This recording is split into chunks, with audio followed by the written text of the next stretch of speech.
शिवपुरी के कन्याधाना में आज एकता परिषद के बैनर तले 25 गांव के सैकड़ों लोगों ने पोषण आहार राशि राशन वितरण गरीबों को वितरित किए। पट्टों में बरती गई लापरवाही और उसकी निष्पक्ष जांच के लिए आज कन्याधाना एसडीएम और तहसीलदार के नाम ज्ञापन सौंपा।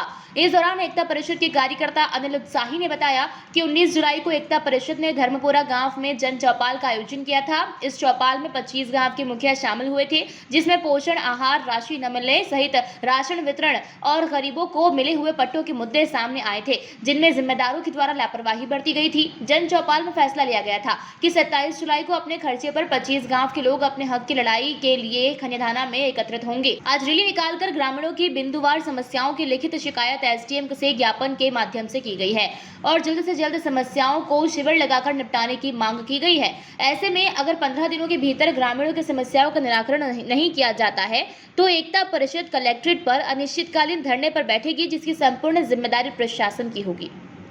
19 तारीख को हम धर्मपुरा गांव में थे। हम एकता परिषद के साथी हैं और जब गांव-गांव घूम रहे थे तो देखा कि 3 महीने से बहनों को कुपोषण राशि का पैसा नहीं मिला है। जो 1000 रुपए की राशि बहनों को मिलती थी, 25 गाँव की बहनें इसमें चल के आई हैं। दूसरा, वन मान्यता अधिनियम कानून के तहत जिन भाइयों को पट्टा मिला था, जितना दावा किया था उतना पट्टा नहीं दिया गया, कम जमीन का पट्टा दिया गया है, तो उनको लेकर के भी हम लोगों ने सूची तैयार की और श्रीमान एसडीएम महोदय को दिया। तीसरा, जो वर्ष 2001-2002 में जिन जमीनों के पट्टे दिए गए थे आदिवासियों को, बड़ी संख्या में पट्टों को अमल नहीं किया गया है और उनको गुमराह किया जा रहा है। चौथा, जो पीडीएस का राशन है उसमें अनियमितता है। पांचवा, जो विधवा पेंशन, वृद्धा पेंशन, निराश्रित पेंशन जो दी जाती थी उसमें भी कई प्रकार की धांधली है और कई जगह जब अमल कराने के लिए आदिवासी जाता है अपना आवेदन लेकर के तो कई तरह के पैसे की, आर्थिक संसाधन की मांग की जाती है। इसको लेकर के एकता परिषद ने हिंसात्मक तरीके से आज ज्ञापन दिया है। पूरे 25 गांव के मुखिया साथी इसमें आए हैं और निवेदन किया है कि शिविर लगा करके या तो इस समस्या का समाधान किया जाए। अगर 15 दिवस में शिविर लगा करके इन गांव के लोगों का गांव में जाकर के काम नहीं किया गया तो एकता परिषद कलेक्ट्रेट पर अनिश्चितकालीन धरने पर बैठेगी, जिसकी जवाबदेही पूरी तहसील कार्यालय एसडीएम महोदय के कार्यालय की होगी। हम लोग एकता परिषद से, हमारा गांधीवादी जन संगठन है और गांव-गांव में जन समस्याओं को लेकर ग्राम चौपालों का आयोजन करते हैं। 19 जुलाई को हमने आपके कन्याधाना के पास धर्मपुरा गांव में 25 गांव के मुखियाओं की ग्राम चौपाल का आयोजन किया था, जिसमें पोषण आहार राशि, कंट्रोल दुकान और वन भूमि के मुद्दे निकलकर सामने आए।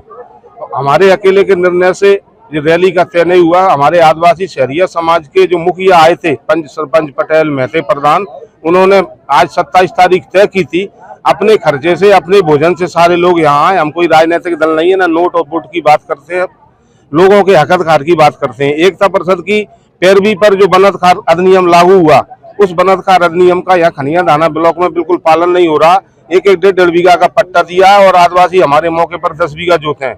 ज्ञापन जो शहरिया बाहुल्य गांव है, वहाँ के जो भी बेसिक लेवल की शिकायतें हैं, जैसे किसी का पोषण आहार की राशि नहीं मिल रही या फिर दूसरी बेसिक समस्याएं, आवास की भी कुछ समस्याएं सुनने को मिली, तो इनका बहुत सारे एकता परिषद ने काफ़ी मेहनत करके वो लाया है और हमने तहसीलदार को सौंप दिया है। अभी हम उस पर पहले उसको वर्गीकृत करके हम इकट्ठा कर रहे हैं कि कौन कौन सी समस्याएं कितने टाइप की हैं, और इसके बाद हमने इनसे बोला है कि 5-6 कॉमन लोकेशन तैयार करें जहाँ पे हम शिविर लगा के एक साथ सारे अधिकारियों को समस्त जितने भी इशू, जितने प्रकार के इशू हैं, उनके संबंधित अधिकारियों कर्मचारियों को बुला के उसका निराकरण करने की कोशिश करें। कन्याधाना से मुकेश प्रजापति की रिपोर्ट।